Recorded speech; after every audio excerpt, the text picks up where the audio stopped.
Hello, hi now, beautiful people. Welcome back to my channel. My name is Mrs. Lord. Yes, you can call me Mrs. Lord.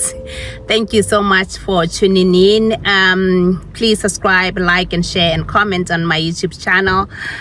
So now today I'm gonna talk about a very interesting topic here. If you are traveling to Ireland, there's quite a few things that you shouldn't come to Ireland without. So stay in and watch the whole video. It's probably gonna take a few minutes for me to just go through the list. I have a list here.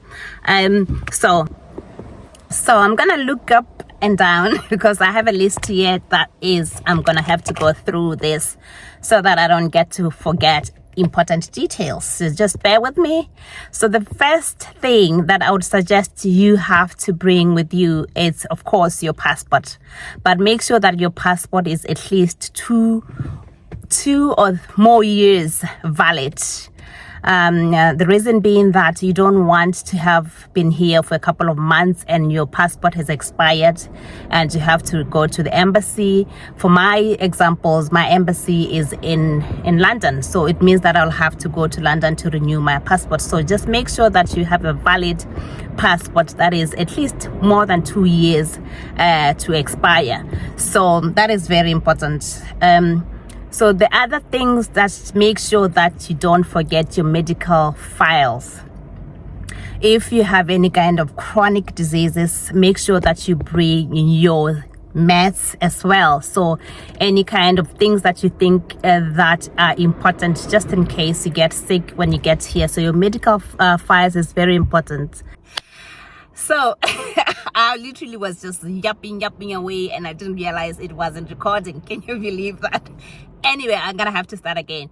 So let's start. The next thing that you have to not forget is your birth certificate. Make sure that you have your certificates, your birth certificate certified. Go on to your department where you get your documents certified and make sure that they are verified, that these are true copies of your documents. So your IDs as well, make sure that they are verified. So the other thing that I would want advice to bring, if you are married, make sure that you bring your marriage certificate, in the sense that you might need to prove that you are married here. If there is any kind of bank applications, maybe loans and things like that, you might need to submit those stuff to the banks. And then if you are also divorced, they would want to see you are divorced, so they want proof that. I remember when I was getting married, they had to prove that I am not actually married. It was a very long process. I remember I had to ask my sister to go to the Department of States back home so that they can verify that I am not married before I get married here in Ireland. So if you are married, bring your certificates. If you are not, or you're divorced, bring your divorce copy of paper so that you can make your life a little bit easier to process documents here. So the other things that I think is very important is here they call them Garda vetting. So a Garda here is it's a policeman. So it's a Garda vetting, it's a police clearance. So go on to your polling station or wherever you have to go, whether through a solicitor. For me, it was very easy. I just went to the police station back home to be vetted, just to prove that I don't have any kind of criminal record in my country. So these actually have changed. They never used to have it done outside of Ireland. So now when you have lived in Ireland before you turn 16, they want to prove that you have no prior criminal record in the country. So make sure that you bring that with you when you come to Ireland, especially if you're looking for healthcare jobs. So that's very important. So another thing is your driver's license.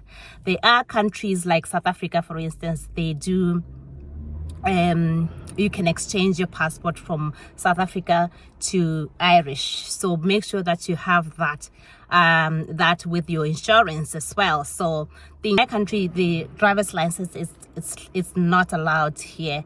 So what I did when I started driving, I have a very detailed video on that. Have a look if you are interested to see how the process of me going through the system of driving in Ireland, what I did. So anyway, I just want to say that with the driver's license from my country, I had to have my insurance went all the way up, and then I was allowed to drive only for 1 year with that insurance. That was like 15 years ago, and I think a lot has changed. So just make a little bit of research when it comes to driver's license.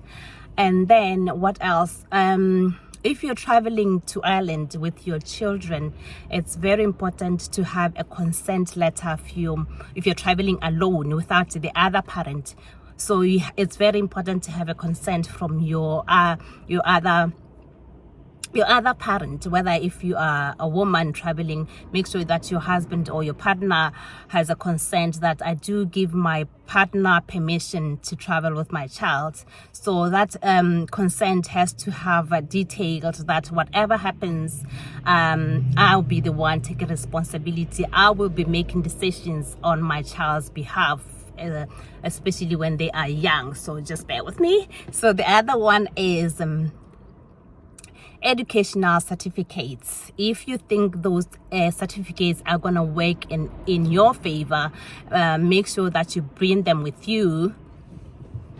So especially if you came in on a work visa that is allowing you to come to Ireland, so make sure that those are also certified or verified.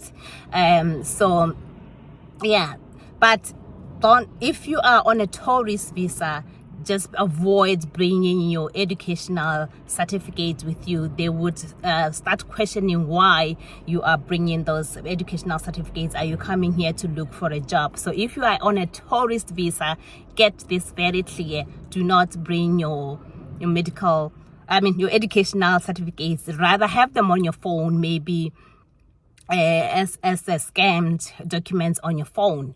So okay, so the other genuine advice that I can give, if you happen to have bills, could be maybe a credit card, it could be maybe a loan, though most of us can't even afford to clear those loans. I would advise that you clear your loans, because when I came here, the only thing that I had on credit was actually a credit card. I don't do loans.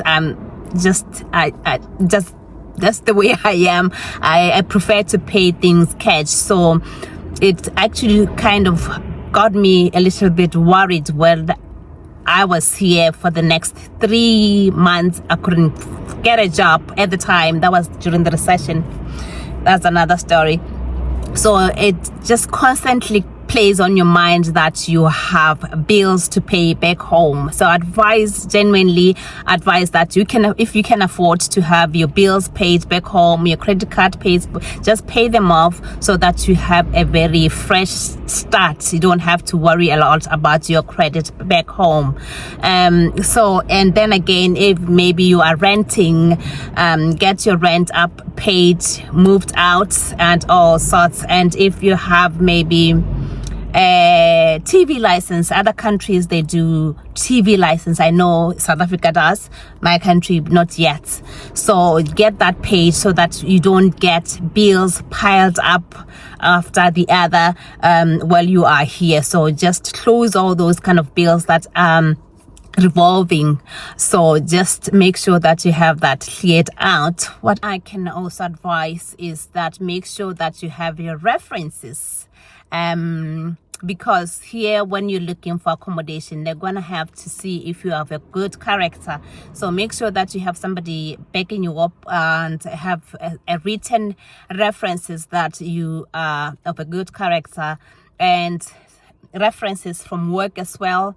It might work out handier for you. They're gonna need most of the jobs. If you're looking for a job here, they're gonna need at least 2 references. So they might need a reference from here and then a reference from where you come from. So just make sure that is on the list of your to-do list when you are traveling to Ireland. So the other things that I can also advise, this is just my advice, is to go to the dentist. Don't look at my teeth. So yeah, dentists here in Ireland, they're pretty much expensive.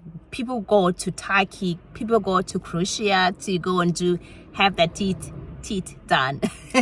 So make sure that you have gone to a dentist. My country, it's actually free, so get your teeth checked. If you have any kind of surgeries to be done to your teeth, any fillers, make sure that you have that checked out in your country before you actually come here, because dentist bills are pretty much expensive. If you can avoid having to, I mean, there can be some emergencies where you actually have to have your teeth removed or any of that. But if you can afford to go to a doctor back home, get that checked, and then come here with a clear bill so that you don't get to worry too much about your teeth. So yeah, that's just my genuine advice. So I think that's pretty much it. So if you are a subscriber, thank you so much for your subscription. If you are new to my YouTube channel, thank you for clicking in and watching this. And please subscribe and comment and leave a comment. And like I said, just give me ideas on topics that might be of interest. Anything that could be valuable to you, just leave a comment down below. And thank you so much for watching. We talk on the phone.